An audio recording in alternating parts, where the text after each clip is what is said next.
ব্যক্তিগত ফুটেজগুলোর সালাউদ্দিন আম্মারকে রাজশাহী বিশ্ববিদ্যালয় থেকে বের করে দিতে সক্ষম। রাজশাহী বিশ্ববিদ্যালয় কেন্দ্রীয় ছাত্র সংসদের জিএস সালাউদ্দিন আম্মারকে মাত্র ৩০ মিনিটের ব্যবধানে ছাত্রদল ক্যাম্পাস থেকে বের করে দিতে সক্ষম বলে হুঁশিয়ারি দিয়েছেন বিশ্ববিদ্যালয় শাখা ছাত্রদলের সিনিয়র সহসভাপতি শাকিলুর রহমান সোহাগ। ২২ ডিসেম্বর দুপুরে বিশ্ববিদ্যালয়ের শহীদ বুদ্ধিজীবী স্মৃতিফলক চত্বরে তারেক রহমানের স্বদেশ প্রত্যাবর্তন উপলক্ষে স্বাগত মিছিল পরবর্তী সমাবেশে এ মন্তব্য করেন তিনি। বক্তব্যটি ঘিরে সামাজিক যোগাযোগ মাধ্যমে ব্যাপক আলোচনা সমালোচনা হচ্ছে।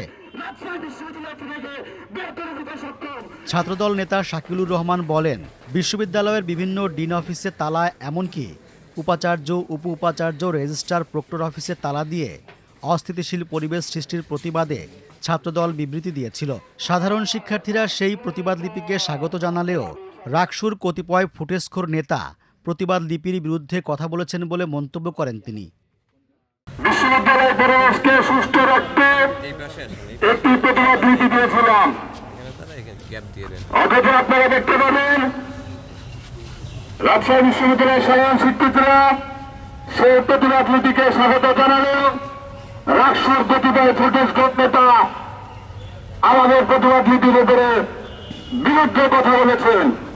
এই বক্তব্যের প্রতিবাদে সালাউদ্দিন আম্মার নিজের ব্যক্তিগত ফেসবুক অ্যাকাউন্টে স্ট্যাটাস দিয়েছেন। তিনি লিখেছেন, আলটিমেটাম দিলাম, আওয়ামী ফ্যাসিবাদ ও ভারতীয় আধিপত্যবাদের পক্ষে থাকা শিক্ষক, কর্মকর্তা, কর্মচারীরা যদি ক্যাম্পাসে ঢুকে তাহলে জোহা চত্বরে বেঁধে রাখব। রেগে গেল ক্যাম্পাসের ছাত্রদল ও বিএনপি।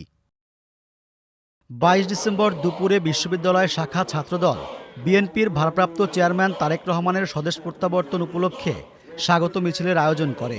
দুপুর ১:৩০টার দিকে বিশ্ববিদ্যালয়ের শহীদ বুদ্ধিজীবী স্মৃতিফলক চত্বর থেকে মিছিলটি শুরু হয়। পরে মিছিলটি ক্যাম্পাসের গুরুত্বপূর্ণ সড়ক প্রদক্ষিণ শেষে একই স্থানে এসে সংক্ষিপ্ত সমাবেশে মিলিত হয়।